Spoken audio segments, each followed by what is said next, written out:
সূরা কাউসার পরে হাতের বৃদ্ধাঙ্গুলে ফু দিলে যে কোনো মানুষকে আপনি বাধ্য করতে পারবেন। যে কোনো মানুষ আপনার বসে চলে আসবে।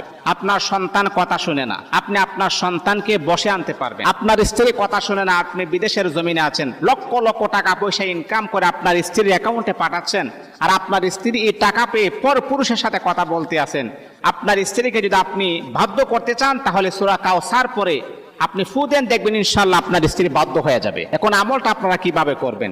আপনি প্রথমে সারকুল পড়বেন, কুল ইয়া আইয়ুহাল কাফিরুন, কুল হুয়াল্লাহ, কুল আউযু বিরাব্বিল ফালাক, কুল আউযু বিরাব্বিন নাস পড়ার পর আপনি আপনার পুরাটা শরীরে ফু দিয়ে শরীরটাকে বন্ধ করবেন।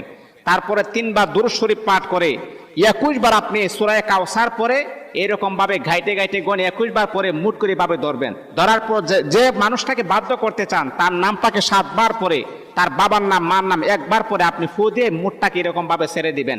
দেখবেন ইনশাআল্লাহ